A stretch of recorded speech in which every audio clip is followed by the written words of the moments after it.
And we're live. Hey, Rick, Good. what's going on? We're back here on the Fat Thor Podcast. We actually have a name now. Did you see? And by the way, we've got a guest here, funny comedian, good friend of ours, HT Rosen. Welcome to the show. Woo! HT. I just thought I was sitting in the bathroom and I know you're putting me on live. This is kind of crazy. This is. I'm glad you're here, man. Glad you were a part of this. We were recording this and getting this down so Rick can do some shows. Rick's got another show to do this weekend, amazingly. So things are starting to get back in the flow a little bit, it seems like, comedy-wise out there. Yeah, so it seems like the phone is ringing still, which makes me happy. So going down to LaGrange tonight with my buddy Gary. Hopefully I'll get some stage time. I'm just riding with him. And then 2 shows in Alabama tomorrow at the Happy Hour Comedy Hour over in Anniston, Alabama. It's been a long time since I've done that one. And podcast coming up. Got Power coming up on Tuesday. Lots and lots going on. Yep, lots and lots. So, HT, again, welcome to the show. Woo! What have you been doing, brother? You been doing anything? Just sitting at home like the rest of us? I've been postponing and turning down shows that obviously Rick is doing this entire weekend. If those bookers call me one more time, but they don't even call anymore, man. They just text and go, "Are you okay?" And I'm like, postpone. Good luck. You know, because it's ridiculous. I mean, I don't know. School's starting, so I've basically recruited to teach a 7-year-old 2nd grade, and then my 15-year-old is in virtual in Woodstock. So it's going to be a juggle of whatnot. And if the Cheeto can give me my $600, that would be fantastic. Cheeto, give me my $600. Yeah, it's finally hitting the wall here where folks not getting that extra stimulus, and that's going to, definitely put a hamper on some things, some tightening down on some things. But we don't want to get too political. No, it's not politics. But it's reality. It's reality. We're all feeling the squeeze, and we're all feeling, the hurt of not having shows and not having work and having a new thing of kids at home. I mean, my stepdaughter is going to be virtual learning here. We've already voted for that, and she's not happy about it. But we're like, we're not going to play this. We're already seeing issues at other schools in our counties in Georgia. That's right. That have opened up. So, I mean, why? I mean, we know what's coming. I mean, we're realists. All three of us here are realists. I mean, Fulton County is one of my children, and that went straight to virtual. So cool, But Cherokee County is where my other child is, and she chose to stay virtual so that she could go back and forth and see me. I just spent 2 weeks with her, the first time I've seen her the entire time, because we literally had to have my wife and my other child tested, then sent to my mother-in-law's so that my teenager could come over, wait 2 days to check for the antibodies. Then we went and got tested, which, I mean, I don't know if I want to say this online, but we got tested at Wolf Creek Amphitheater or whatever it's called. Used to be Hi-Fi Buys Amphitheater years ago. My wife got tested in Alpharetta. Yeah, she got tested. My wife got tested in Alpharetta. It took like 6 hours to test and then almost 9 days to get back, which almost ruined the vacation or the spending time I would have spent with thing, because they wouldn't have been able to see her. We went down. We got tested in 15 minutes. It took longer to get there, and we had the results back in a day, which is what's pretty much happening now in Sandy Springs and other places in Atlanta. Yeah, which makes it so she stayed with us for 2 weeks because we both came back negative. Then the girls came back, and we had like theme nights and whatnot. And then I sent her back to go to school. But here's the conundrum. She's cheerleading, because she wants to be a varsity cheerleader. She was last year. She wants the varsity letter every year. So she went to make it on the team. So when they cancel school in 2 weeks, she ain't. But meanwhile, she's exposed herself to every human being on the earth by doing that. It's just it's backwards. You know what I mean? Right. My son's playing football. He's a junior this year. He's been playing every year since 9th grade, kind of like your daughter. He's got a letter every year, and we're like, I even went to the meeting with the coaches and stuff a couple of weeks ago, and I was like, "Are we even going to have this?" He's like, "Yes." Kemp is pushing for it. I said, "Okay." Kemp may be pushing for it. I mean, we all need something to do, but now we're going to put people in stands. We're going to put these kids playing other kids from other schools. We're going, and all it's going to take is some kids start getting it, which they are. They're going to shut everything down and cancel. The teachers in your county are getting sick, and they're not even having students in. That's just exactly for such. It's. And here I'm struggling to check. Yeah. I don't know what your fees are, but our fees are $750 for my son to play football. Okay. Oh, I argued in the court because I pay monthly for a child, and that should take care of the $9,000, for her teeth that she just did. But that's beside the point. That's the But point, they're already seeing. I mean, you saw in Cherokee County. I mean, I know that was BS. The picture at Etowah because she's at River Ridge, but that's if you look in the pictures of the hallways in Mill Creek, there's still a suggestion in this state to wear a mask. There's a suggestion to be prepared and safe. So suggestions aren't going to do anything. I go running every morning with a 7-year-old. You know what I mean? And she wears the mask, but then I look over and the cloth mask is in her mouth. Yeah. She can't breathe. It's like, who knows? What do you got? We just take as much precaution as we can, and hopefully I'll get to see y'all at some point. Yeah, I know exactly. Hopefully, it's beyond depression. It's beyond all that. I mean, I enrolled in culinary school. Oh, did you? I did. I enrolled in. I was going to enroll in Eculier, but then in order to take online, it's a 13-month course, and the first 11 or 12 months, I literally doing it all online with Atlanta Culinary Institute, and then when I get to the last section, I mean, and it's pretty cool because they're you sign up obviously, and then you get enrolled, and I mean it's expensive. It's not cheap. But I've got a what do you call it? I hadn't had a scholarship since I was in college, right? So you get your assignments. Well, you get your assignments at the beginning of the week. You do the research for a day or two. Then you prepare on Wednesday. Actually, do it online. You get the guys watching, the chefs watching you, and then you get judged and all that. And then at the end of the semester, I'll literally go in and cook. And when I'm done, it's not only is it a full culinary degree, it's a chef's degree with the business side. So it's like, it can't hurt. Worst case scenario, Right. Worst case scenario, if I ever get the comedy club I want, I'll cook. I didn't know they were doing a virtual learning for chefs online. I mean, I knew they're doing you have to have a laptop, and you have to have the wherewithal, and then a kitchen. Yeah, an oven. Yeah, and an oven. Are you going to have Chef Rosen? I don't know what I'm going to do, but I think it's kind of neat because I've, just like y'all, dabble in it our whole lives, and barbecue and sauces. I've been doing different things every week, baking and barista type stuff and stuff like that. And that's getting old, you know what I mean? Because it's trite, you know what I mean? But it's this, but it's something to do, so. But that's helped me in writing, and like Joe Byers' everyday thing, It just helps. It helps because it makes you rotely write down and actually do it like, things. So, and I record every one of those jokes, and next thing you know, you got a bucket of jokes, So. Let me ask you this. Are you stay away from COVID jokes and things? Are you working on? Yes, except for like this morning, I think the word was, what was the word this morning? What are you talking about on the right shook. Club? Yeah, it was shook or something like that. Shake or something like that. It was not. Knock was this morning. Knock, pardon me, knock. So I did something stupid like it was definitely COVID. It was in it didn't count. Sign said long-haired hippie people need not apply. So I jumped the fence and went to ask him why. Then I knocked him the fuck out. You know what I mean? And that's simple. But on a COVID joke, if it's COVID related, it's not like I'm saying COVID. It's I've been quarantined. You know what I mean? And that's the purpose of this. There's a few jokes. Don't get me wrong, because sexual jokes are hilarious in quarantine, especially when you're married or you have a steady lady. It's like you can make a joke. You know what I mean? The whole world is exposing themselves, but I can't do it anymore. That kind of thing. Yeah, sure. But it's trite. I find it trite. And I think that, you all tell me, y'all been in the clubs.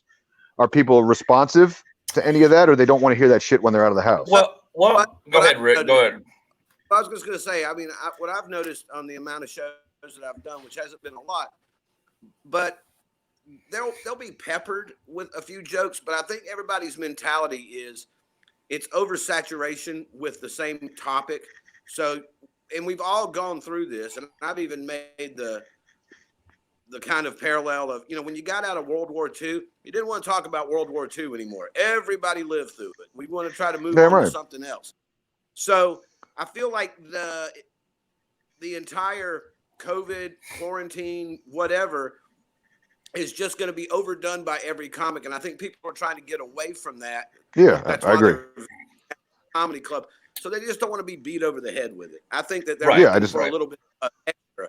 So I haven't, so far of all the shows that I've done, which hasn't been a lot, but just for the amount that I've done, people have really just peppered staying in the chef routine that you'll understand. They've peppered the idea of COVID, but they're trying to still work on original material all the way around. I got you.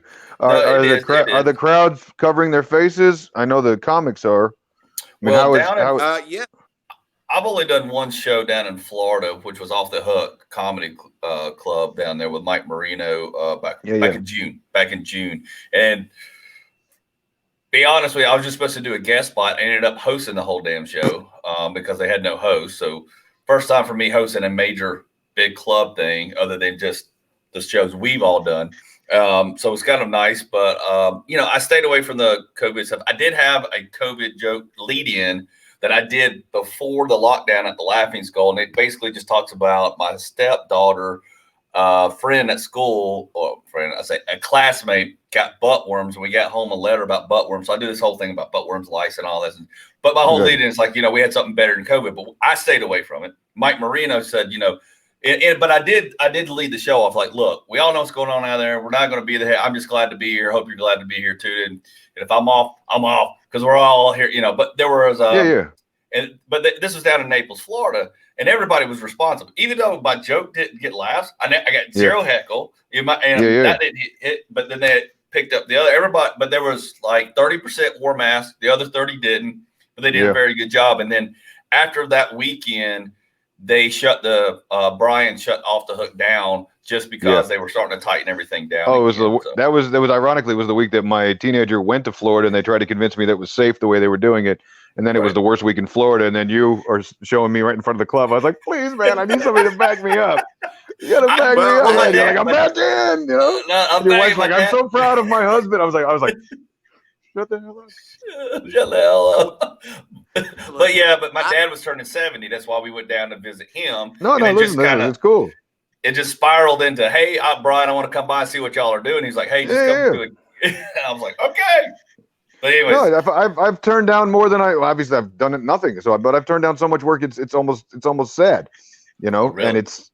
and I don't want to get into it with people, about turning it down or I'm not going to fight with Bo Mikadelic on the internet anymore. It doesn't matter, well, you know what I'm saying? It's you do what you do, you know what I mean? And be as safe as you are. But if you're going to influence and not be safe, then I'm not going to be around you. And if you're not going to be safe, then we're never going to actually get back into this.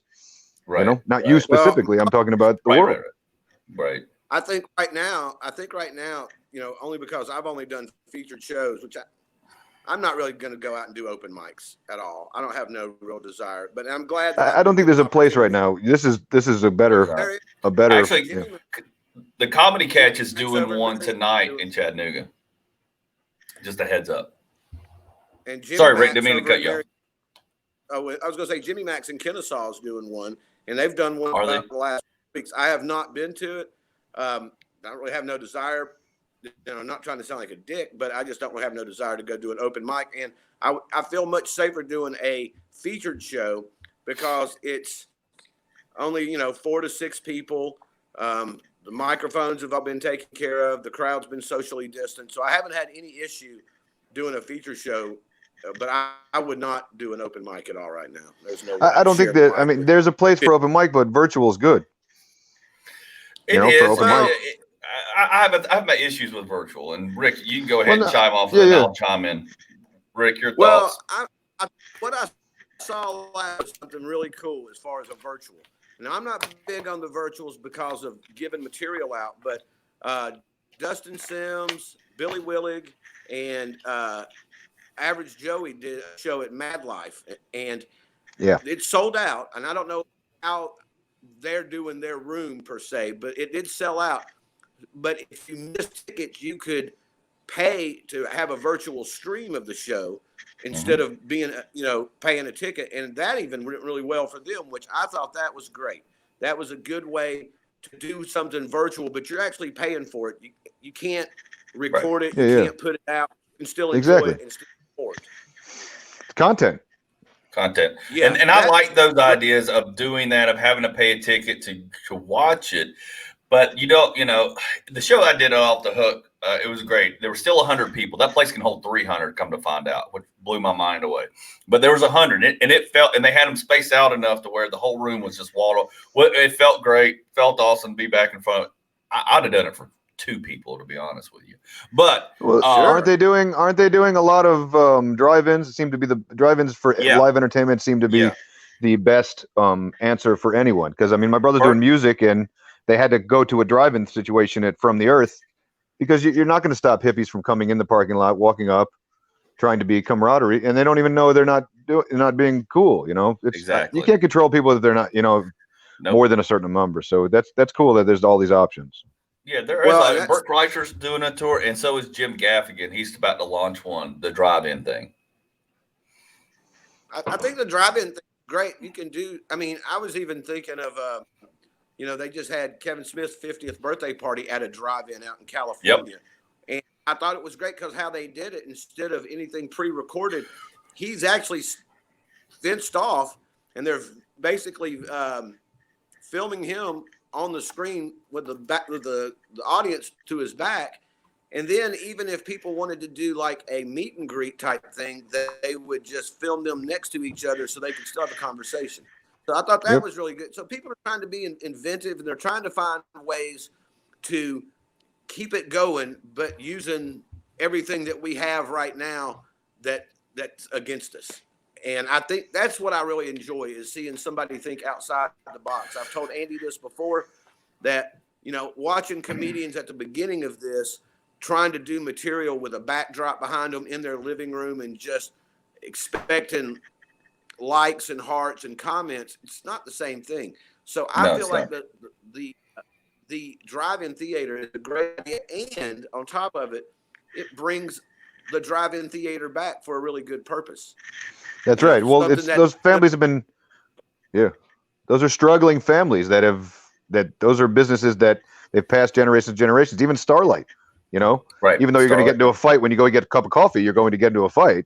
Right. Your wife is. You know what I mean? Exactly. And somebody has to remind you that there's 2 movies for the same price. But exactly. Really, really neat situations. I know, like I told you, my brother's doing music, and they had to cancel and then redo one at From the Earth because it was a parking lot thing. So the second you bring it in the restaurant, that's not safe. It's not safe to run anything through air conditioning. So anything outdoor, anything like that is thing. Or I mean, Rick, this weekend the comedy clubs. I mean, he's going to have people, but it'll be sparse enough that it'll be cool. Just don't do the Late Show. Everyone so far has been that way. So you're not allowed to do the Late Show.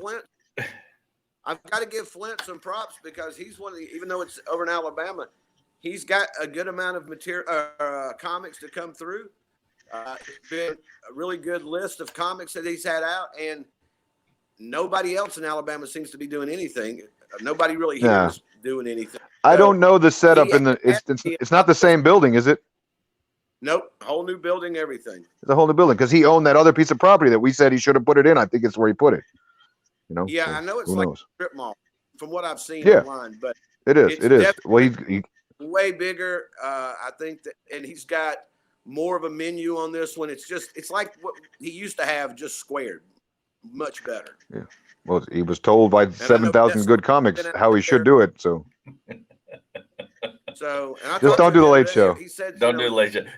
Well, here's my thing on the drive-ins. The drive-ins are a good idea in our struggling business, and it's kind of this thing that's gone to the wayside. And me and my wife did a date night to Starlight a couple of weeks ago, and we have a new enclave. We opened the hatchback, open it so we can just kind of eat sushi and hang out, and play Phase 10 till the movie started. But the later it got, people just started coming in. People did not social distance around our car. People didn't. They're supposed to be 10 feet away. People parked all up on each other. People walking back and forth the concession stand by our car.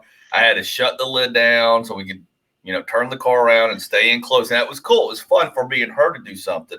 We watched 2 horrible movies, The Lodge and some other horror movie. But it wouldn't have been as much fun had we not brought all this food and done. And of course. It was a good experience. But it's people, like going to Chastain. People, like you said, people aren't going to, even if you do a comedy show, people aren't social distancing. They're not wearing masks. They're there's a lady that got out, started smoking beside my car. It's like, one, you're smoking beside my car and blowing smoke in my car. Two, you're blowing crap out there in there. Number three, you're way too close to me. And I'm like, just get away, go away. And my wife went to the doctor, and some woman, no, she got on the elevator at Piedmont, the building, not the hospital. And, my wife freaks about this. So she's like, hazmat suit, basically. Doesn't leave the house.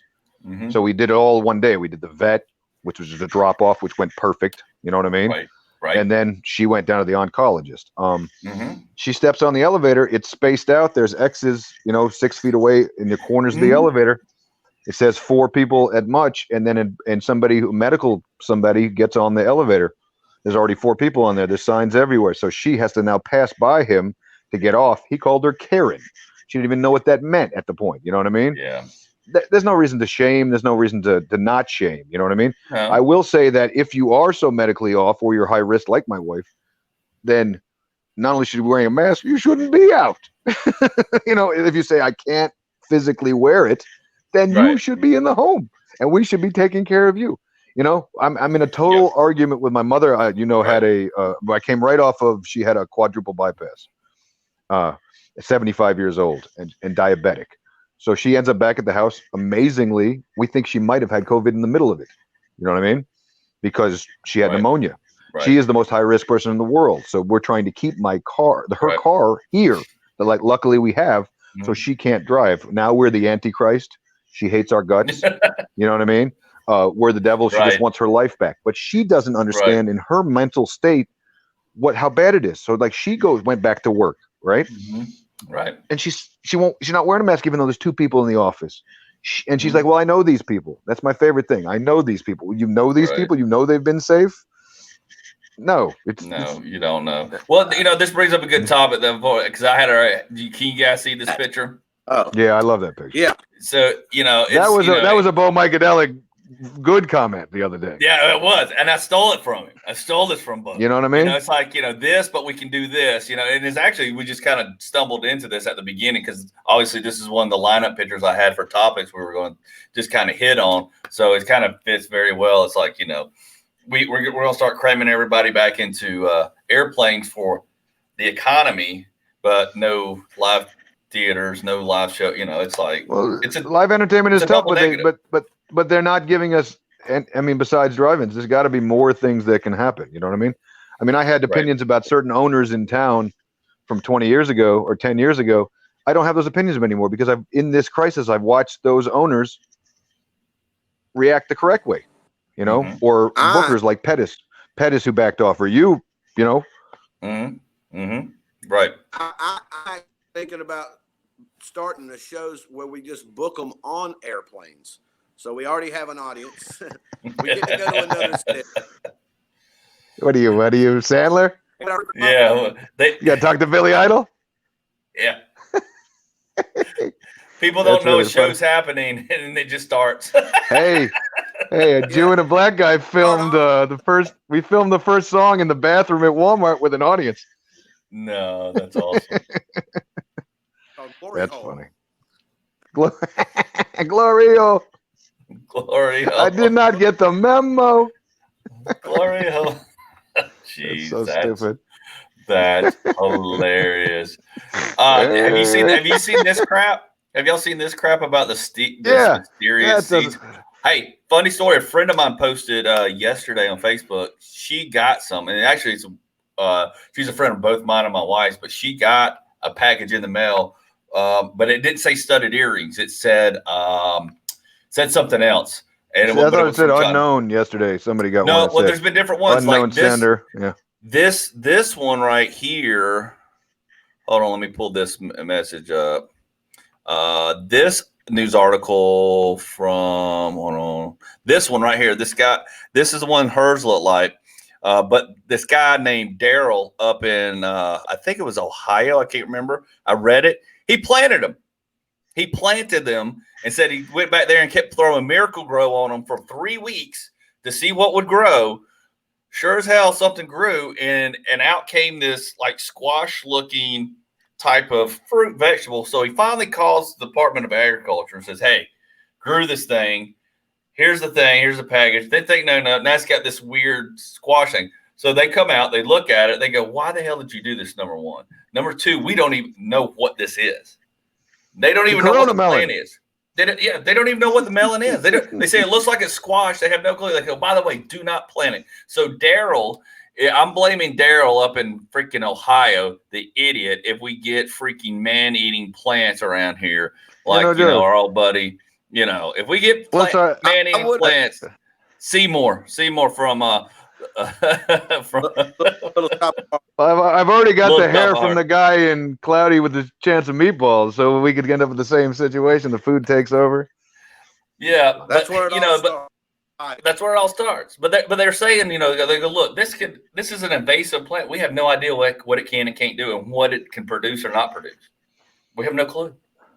Well, somebody put a picture with them holding it up, holding the seeds. I'm like, why would you even open the package or take the package? Or yeah. Although Rick would get it, and it would probably be like the stickiest shit that ever happened. It's a talking pot plant. I see what happened. Talking pot. Random any kind of seeds or anything in my mailbox. I'm not going there. I'm doing fine. I don't need no rando seeds. I got late notices. I don't know about seeds. Yeah, but this guy Daryl planted them, so we can blame him for whatever happens. Okay, let's just don't be eating Ohio melons Daryl, from now on. Thanks a lot. Yeah, thanks a lot, Jack Knob. Such an idiot. But look at this. This is even better right here. Let me take this banner down. Did y'all see this? This is what happened this week. Look at this. Back on June 28th, there is you can go look it up on YouTube. Japan has built a 60-foot robot, and it took its first steps. I saw that. It's real, dude. I did my due diligence, man. It's Voltron, it's Pacific Rim, come to life. Other than it's not lions come together. But did they get Shia LaBeouf to drive it? Shia LaBeouf. I've been looking for a Shia comment today. I've been looking for a Shia LaBeouf comment. I don't know how I'm going to talk to people when I actually leave the house. I really don't. It's going to be a different kind of act. It's going to, when they say one-liner, it's going to be a one-liner. Hey, did y'all see that's hilarious to me. Did you see the explosion in Beirut?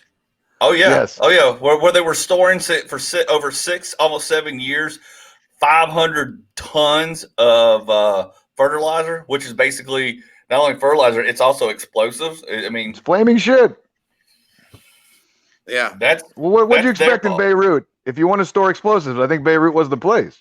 Beirut was the place. You know, they said they call storage. You know what they call that in Beirut, though? You know what they call that in Beirut, though, when that happens? Wednesday? Yeah, Wednesday. Exactly. They're like, I think it's fireworks. I'm like, I think it's Avenue Q. I thought it was a collective of open micers that hadn't been able to get on stage in months, and it was just one big bomb. Well, with Greg Barron's out front just pointing him in? Come on in. I'm leaving. Good luck. Good luck. I'm going down into the shelter. That's right. I'm on a different show. That's a different show. Sorry. Yeah, when they reported, they said, "Well, there's tons of people stranded without doors and windows in Lebanon, Beirut." I go, "When did they get doors and windows?" I didn't think they had doors and windows. What are you talking about? I can't run down to the Beirut Home Depot. No, it's not there no more. That was last week. Exactly. Can I help you? Can I help you explode? Back to our school conversation. That's funny. I forgot about Clean that. Up on hey, exactly. Here's another amazing thing I found today on the news. A man lost his penis in Britain. He had some disease where his fingers turn black, like parts of your body, like your toes and fingers turn black and fall off. Well, it happened to his fingers and toes. So his toes and fingers came back, but he lost his penis, and now they're growing a new one on his forearm. Does it look like a Chinese melon? I don't know. That's what I don't know. Did they put the Chinese seeds in his arm? I'm pretty sure they did.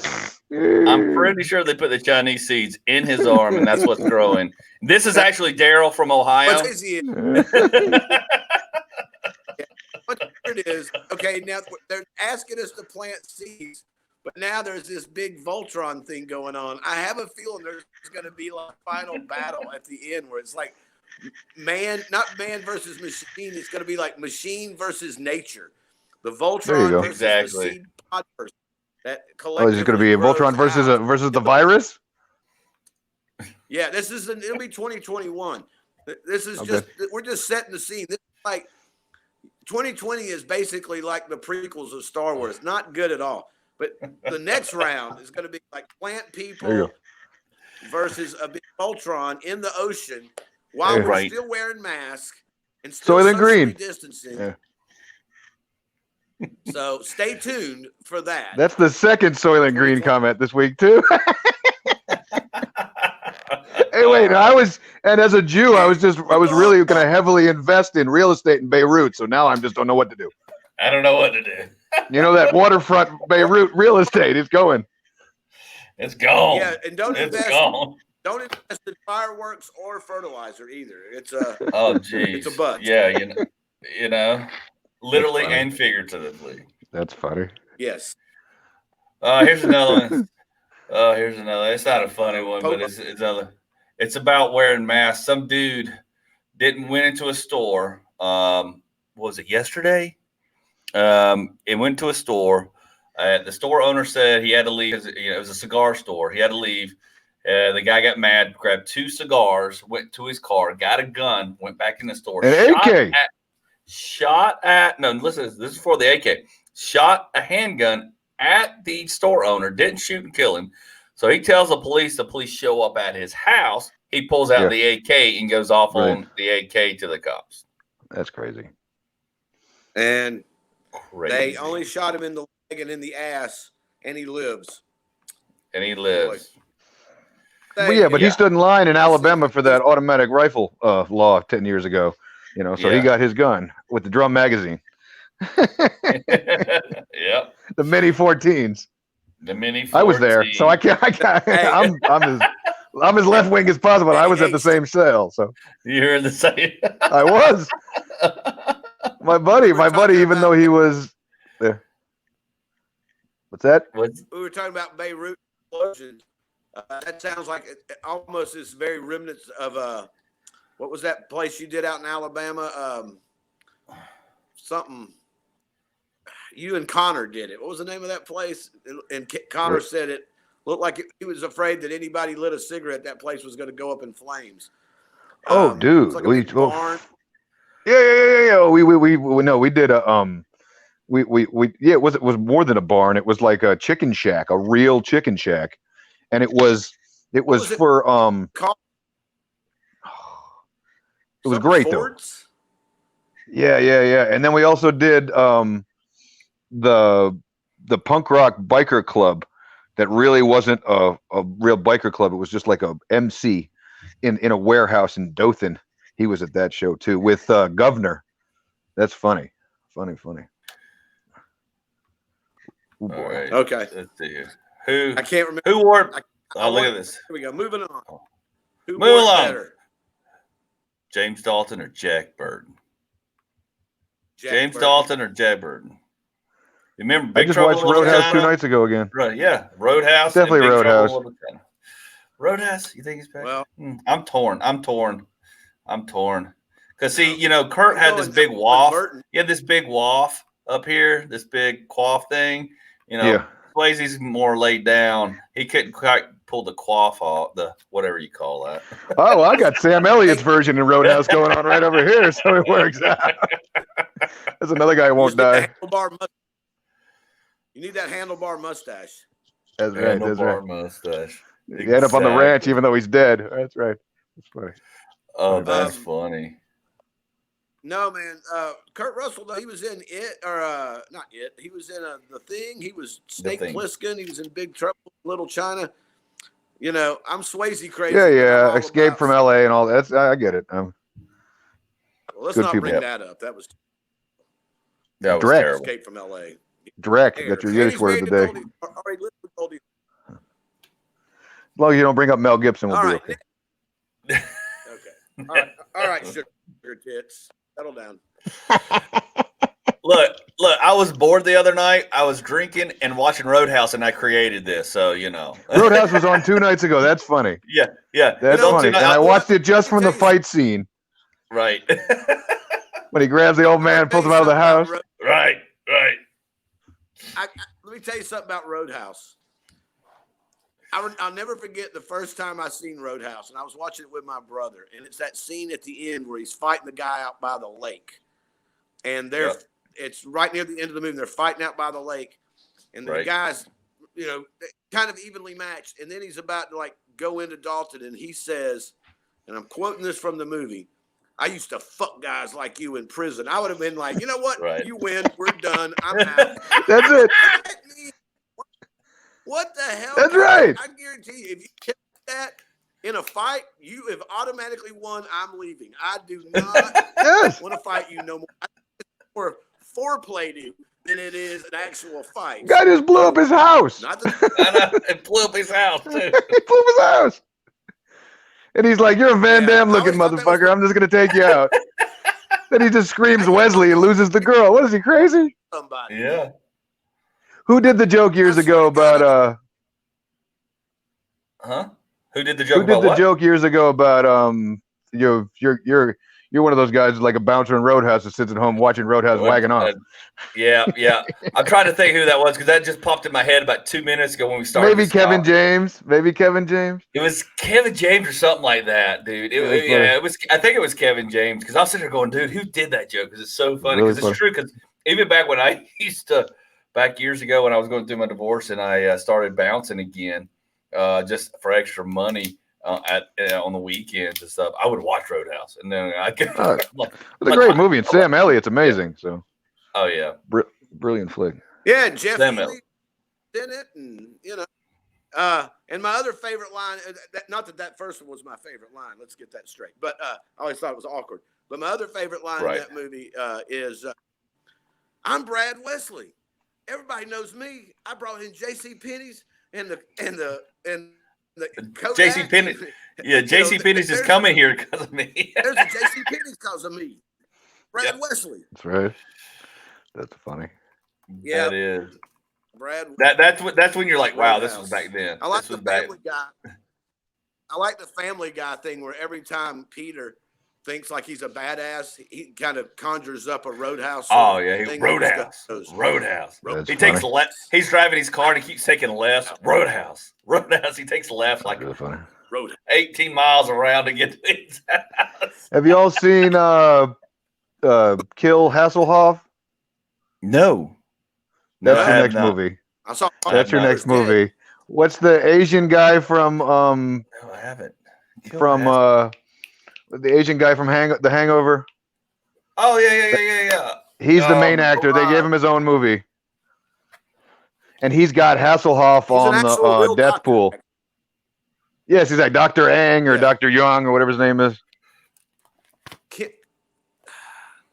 I want to say it's Kenny. You're right. Hold on. I'm pulling it up. Somebody look it up. Bad thing is I just watched his comedy special like a month or two ago. They gave him his own movie. It's hilarious. His death pool is Hasselhoff, and then he gets into trouble in his life, so he has to get the money. Ken Jeong. There you go. That's funny. Ken Jeong. Oh, and then another one that I didn't know existed is these are middle of the night movies. It's Hangover meets so it's the Hangover games, right? And it's all imitation guys from the Hangover. Oh, really? They're all imposter guys, but they're perfect square on, even Galifianakis and everything. And they get drunk and they end up in the Hunger Games. It's really kind of. What channel are you watching? I've added Tubi and IMDb to my streaming. And it's all the obscure stuff that. Well, it's 2 a day. Come on, I take 2 10s a day. Just having really visual dreams. Hunger Games. I take 2 10s a day. I space them out in the afternoon, and the cartridges don't even count anymore because I figure I'm about 2 days as the cartridge. Anyways, I took 400 milligram gummies on the way back from LA before I got on the plane. I was high on. You were driving the plane, brother. You were flying the. You weren't even on the right airline. It was spiritual. That's what I'll say. I don't know how he made it. I don't know how he made it on, much less off the plane. I say by spiritual, it means he paid $50 for the extra seat up front. He paid $60 for his bag. He had to pay to bring the edible on. That would be a funny spiritual joke. That would be. Because you could say spiritually, I took the 100 milligrams and I had to pay to bring them on. I didn't want to pay to bring them on the plane, so I had to. I had to take them. That's funny. I don't know how you functioned. It blows my mind. 100 milligrams. I can't even think. It scares me to even think about eating 100 milligrams. Didn't we took the 30s? I forget what show that was in Alabama. I did. You and I, Rick. We took the 30s. It was at Ernie's show. I couldn't function. Yeah, the 30s. Because when he went to bring me the 10s, he brought me the 30s, and then I was like, Rick, you got to have one. Like if he knows if I'm coming behind a club to slip him a treat, something's going down. Funny. Well, I remember we did a big show together, and I'm not going to say where, but we did a show, and you backstage gave me 2 30s, and I ate them right before the show, figuring by the time the show was over, I would be fine. So I was doing good. I was probably the 5th or 6th comic up. I did my set. I actually, I'll take that back. I was hosting. You were hosting, but I was the 5th comic, and you came back, and then you were, yes. Well, that's enough information. I was changing clothes in sets. I was changing shirts, and I ran that, and I had cards with my stuff in between, and I lost the card to go on to introduce you. And everything was kicking in, and I changed clothes, and I got up there, and I hate to even admit this, but I repeated something that I said about 25 minutes into the set and walked off and had no clue that I had done that and didn't know about it until like the next day when one of the band members was like, you told the same joke twice. And I was like, really? I wasn't eating 60. That's funny. No, that's a fact. It happens quick. Yeah, I won't do that anymore. That's strictly after. That's only for airplanes and recreation time. That's there you go. So, no more. Just fly time. That's funny. That's still funny. It was spiritual, and I didn't want to pay to bring it on board. That went with me to LA, the whole time she was with me, she said, "I don't know how you function. This is impressive." And I said, "Come on, you've known me for 23 years. This is every day for me." And then when we got on the plane, coming back to Atlanta, she said, we're sitting waiting to board. And I said, oh, it's happening right now. She was like, he said, oh, it's happening. Lord. You don't see that guy sitting on my shoulder? And I'm like, hell yeah, we've only been on a 4-hour flight. I still got a few more hours to enjoy this. It was great. Took an Uber home. Really funny. It's fantastic. Funny. Oh man, it's fantastic until you got that phone call on the radio show, and supposedly you did something in a bathroom somewhere. I don't know. We still don't know if it's true or not. Did you ever find out who called that in? No, I don't know, man. I have no idea who called and said that they seen me having sex with somebody who looked reminiscently like Jason Mewes in a bathroom. So, that's interesting. I promise you, not that with Jay Mewes or any other lookalike.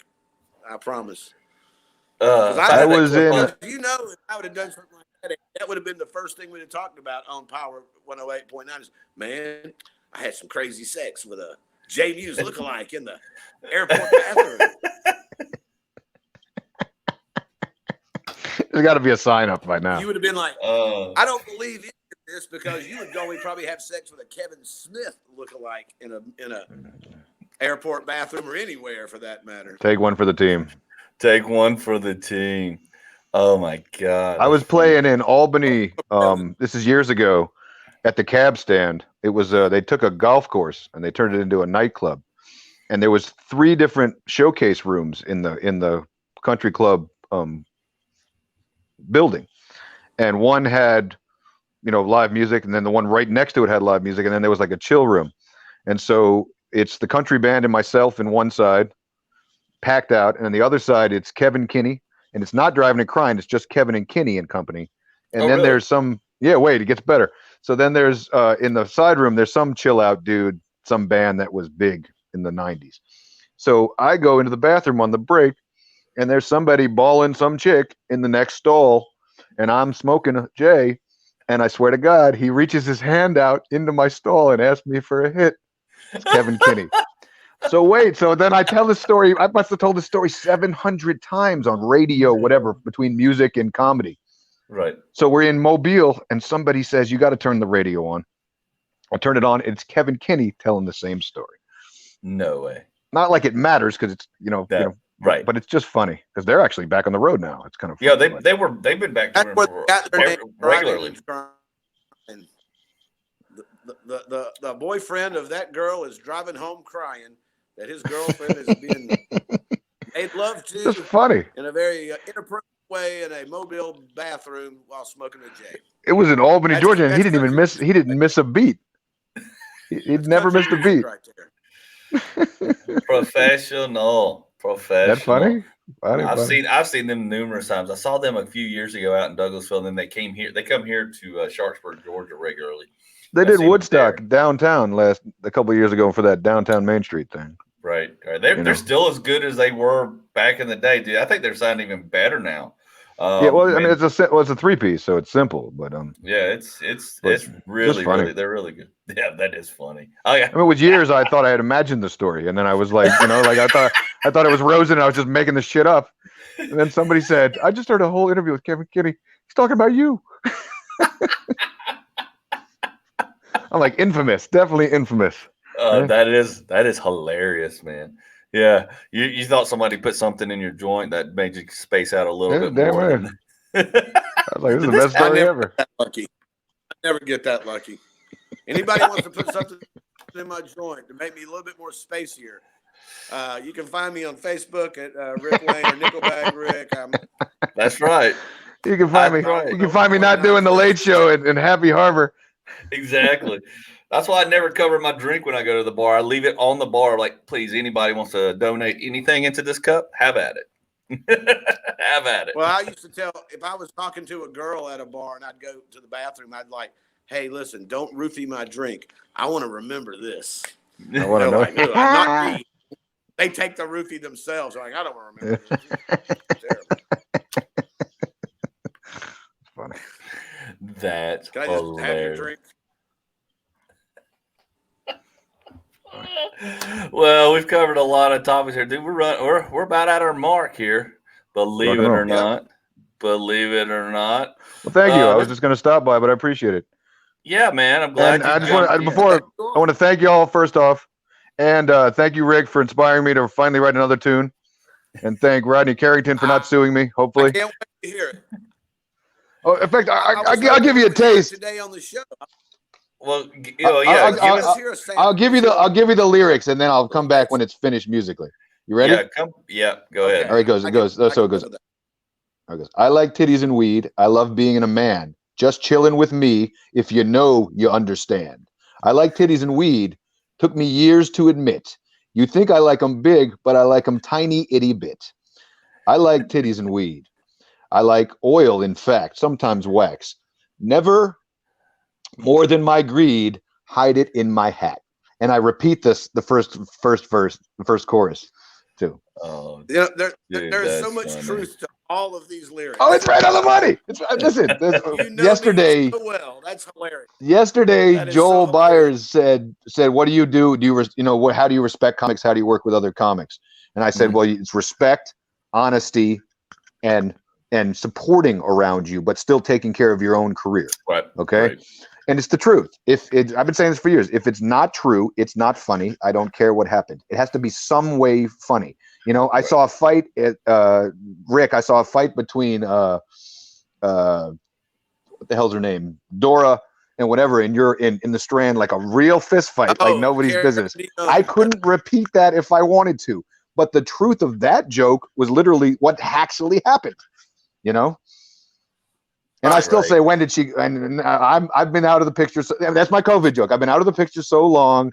When did Dora get a Vietnamese boyfriend? All right, thank you. Oh, he's a very nice guy. I love this guy. Yeah.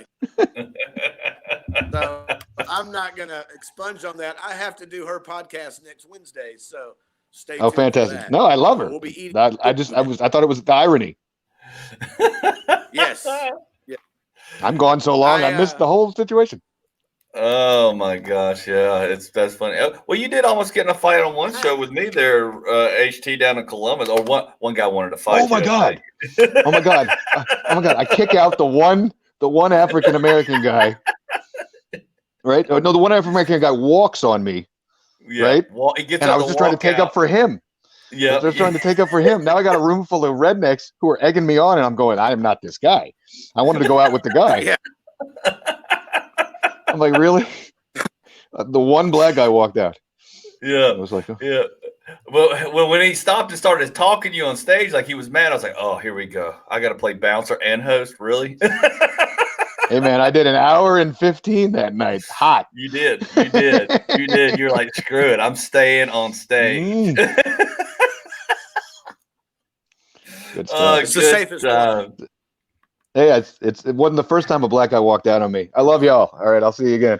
See?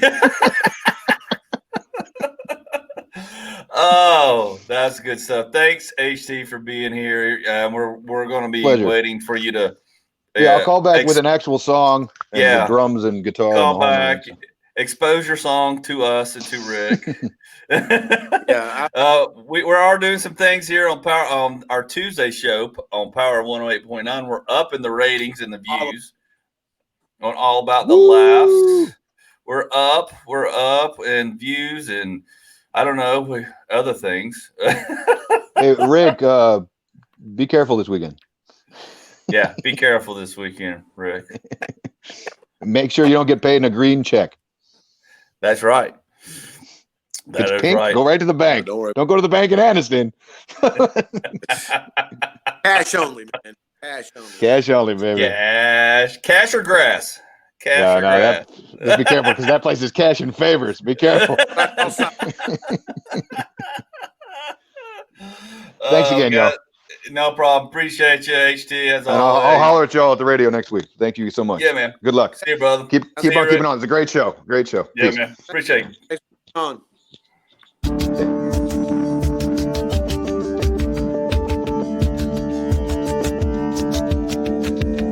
There we go. There's HT. Mic is muted. And now my mic is not muted.